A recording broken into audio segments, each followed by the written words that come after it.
ఈరోజు ఒక పక్కన మట్టి, ఇంకొక పక్కన నీళ్లు, దాదాపుగా 13.5 కిలోమీటర్ల లోపల పనిచేయడం వల్ల ఆ కన్వేయర్ బెల్ట్ కూడా పాడవడం వల్ల వాళ్ళు అక్కడ తీసిన మట్టి కానీ లేకపోతే ఇతర వాటిని బయటికి పంపించడానికి వెసులుబాటు లేకుండా పోయింది.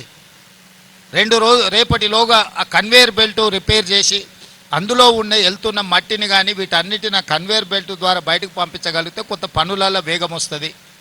మూడవది, లోపల ఎక్కడ మనుషులు ఉన్నారు, ఎక్కడ మిషనరీ ఇరుక్కున్నది, వీటన్నిటిని కూడా ఒక అంచనాకి పూర్తి స్థాయిలో రాలేకపోతున్నారు. ప్రాథమిక అంచనా వచ్చింది కానీ పూర్తి స్థాయి అంచనా అనేది ఇంతవరకు వాళ్ళకి రాలేదు. ఈరోజు దానికి సంబంధించిన సంఘటన 22 తారీఖు నుంచి ఈ రోజు వరకు జరిగిన ప్రమాదం తర్వాత సంస్థలు చేపట్టిన చర్యలు, ప్రతి ఒక్క సంస్థతో వాళ్ళు చేసిన పనులు, ఈరోజు వాళ్ళు ఉన్న పరిస్థితిని పూర్తి స్థాయిలో సమీక్ష చేసినాం. ఈరోజు వాళ్ళు ఇంకా పట్టుదలతోని సమస్యను పరిష్కరించడానికి, ప్రభుత్వానికి సహకరించడానికి వాళ్ళు పూర్తి స్థాయిలో పనిచేస్తున్నారు.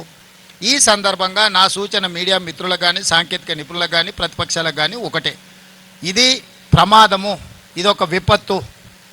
ఇప్పుడు మన అందరం కూడా ఒక తాటి మీద నిలబడి ఈ సమస్యను పరిష్కరించాలి. ఒకనాడు మీకు తెలుసు, ఇదే శ్రీశైలం లెఫ్ట్ బ్యాంక్లో పవర్ జనరేషన్లో ప్రమాదం జరిగి మనుషులు చచ్చిపోతే ఒక్కరిని కూడా అక్కడికి పోనీయాలి. ఆనాడు పిసిసి అధ్యక్షుడు నేను వస్తేనే అరెస్ట్ చేసి ఉప్పునతల పోలీస్ స్టేషన్లో పెట్టారు. అదేవిధంగా దేవాదుల ప్రాజెక్టులో మరణించినా, లేకపోతే కాళేశ్వరంలో మరణించినా, లేకపోతే ఎక్కడ మరణించినా కూడా ఆనాడు ప్రభుత్వం ప్రతిపక్షాలను అనుమతి ఇవ్వలేదు, ప్రభుత్వంలో ఉన్న పెద్దలు అక్కడికి పోలేదు. కానీ ఈరోజు మేము జరిగిన ఒక గంట లోపలే తెలిసినంబడే ప్రత్యేక హెలికాప్టర్ ఇచ్చి ఉత్తమ్ కుమార్ రెడ్డి గారిని, జూపల్లి కృష్ణారావు గారిని ఇక్కడికి స్పాట్కు నేను పంపించిన. ప్రతి నిమిషం ఇక్కడ నుంచి మానిటరింగ్ చేసిన. వీరు ఇక్కడి నుంచి ఉండి కేంద్ర ప్రభుత్వంతో, మిలిటరీతో, ఇతర నేవీతోని, ఇతర అన్ని రకాల సంస్థలతోని, వారికి ఉన్న ఆర్మీలో పనిచేసిన అనుభవం, ఎయిర్ ఫోర్స్లో పనిచేసిన అనుభవంతో వారి బ్యాచ్మెట్స్ కానీ ఆ సంస్థలో ఉండే కొత్త అధికారులతో ఉత్తమ్ కుమార్ రెడ్డి గారికి ఉన్న అన్ని పరిచయాలను వాడి అన్ని సంస్థలను వాయువేగంగా ఇక్కడికి రప్పించి ఈ పనులను ఎట్లయినా ఈ సమస్యను పరిష్కరించాలి. నేను కూడా ప్రధానమంత్రి గారితో మాట్లాడి ప్రధానమంత్రి నుంచి కూడా మనం సహకారం తీసుకొని, కేంద్ర ప్రభుత్వం నుంచి సహకారం తీసుకొని దీన్ని పరిష్కరించాలనే ప్రయత్నం చేస్తున్నాము. ఇది ఒక రాజకీయ సమావేశంలో రాజకీయ పార్టీలు ఏదో పని చేయబోతే అక్కడ జరిగిన ప్రమాదం కాదు. ఇదొక గొప్ప ప్రాజెక్టు. ప్రపంచంలోనే అతి పొడవైన టన్నెల్ ఇది. ప్రపంచంలో 44 కిలోమీటర్ల టన్నెల్ ఎక్కడా లేదు. ఇది ప్రపంచంలో మానవులు సృష్టించిన ఒక అద్భుతం. ఆ పనులు చేస్తున్నప్పుడు గత నిర్లక్ష్యాన్ని వదిలి ఈరోజు ఆ పనులను పూర్తి చేయాలనుకున్నప్పుడు జరిగిన దురదృష్టకరమైన సంఘటన. ఈరోజు మేము మనోధైర్యం కోల్పోలేదు. ఈరోజు ఇంకా పట్టుదలతోని ప్రాజెక్టును పూర్తి చేయాలని ప్రభుత్వం భావిస్తుంది. అదే సమయంలో ప్రమాదంలో చిక్కుకుపోయిన వాళ్ళు, ప్రమాదంలో కుటుంబ సభ్యులు, అందులో ఉన్న కుటుంబాలు ఏవైతే ఆందోళన చెందుతున్నాయో, ఈరోజు ఆ 8 మందికి సంబంధించిన కుటుంబాలను ఆదుకోవడానికి తెలంగాణ రాష్ట్ర ప్రభుత్వం సిద్ధంగా ఉన్నది. ఆ కుటుంబాలను ఆదుకోవడం మన బాధ్యత. ప్రభుత్వం మానవత్వాన్ని చూపిస్తున్నది. ఇక్కడ ఈ రకంగా ముందుకెళ్లే సమయంలో మాకు సహకరించాల్సిన వాళ్ళు ప్రాజెక్టు పరిశీలిస్తామంటే మేము పంపించినాం, ప్రాజెక్టును చూడమన్నాం, సూచనలు చేయమన్నాం.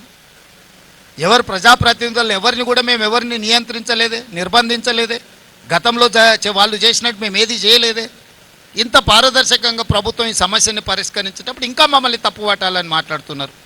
ఇది ఏమాత్రం సమంజసం కాదు.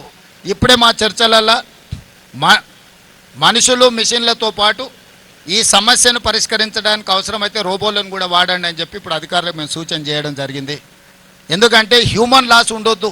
ఇంకా ఫర్దర్ ఈ ప్రమాదాన్ని పరిష్కరించే దాంట్లో ఎక్కువ లోపలికి మనుషులు వెళ్ళి పనిచేస్తున్నప్పుడు ఇంకేదైనా అనుకోని దుర్ఘటన జరిగితే ఎవరికి కూడా చిన్న దెబ్బ కూడా తగులొద్దు. ప్రాణాల సంగతి చాలా దూరం. చిన్న దెబ్బ కూడా ఈ అధికారులకు ఈ సమస్యను పరిష్కరించడం దాంట్లో పాల్గొంటున్న సిబ్బందికి ఎవరికి కూడా చిన్న సమస్య కూడా రాకూడదు. ఏ సమస్య తెచ్చుకోకుండా ఉన్న సమస్యను పరిష్కరించాలనేది ప్రభుత్వం యొక్క ఆలోచన. అందుకే ఈరోజు అవసరమైతే రోబోలను కూడా లోపలికి పంపించి వీటికి సంబంధించిన పనులను చేయడానికి కూడా పరిశీలించమని ఇప్పుడు అధికారులకు ఆదేశాలు ఇచ్చినాం. ఉత్తమ్ కుమార్ రెడ్డి గారు కూడా వారి అనుభవాన్ని ఉపయోగించి ఈ రోబోలను కూడా అవసరమైతే తీసుకొచ్చి ఆ రకంగా కూడా ఈ సమస్యను అడ్రస్ చేయాలనే ప్రయత్నం చేస్తున్నాం. ఏదేమైనా రాష్ట్ర ప్రభుత్వము ఈ సమస్యని పరిష్కరించాలనే పట్టుదలతోనున్నది. ఈ సమస్యలో నష్టపోయిన కుటుంబాలను ఆదుకోవాలనే చిత్తశుద్ధి ప్రభుత్వానికి ఉన్నది. దయచేసి మీరు అందరూ కూడా ఈ సమస్యని పరిష్కరించడానికి ఆదుకోవాల్సిందిగా నేను విజ్ఞప్తి చేస్తున్నా.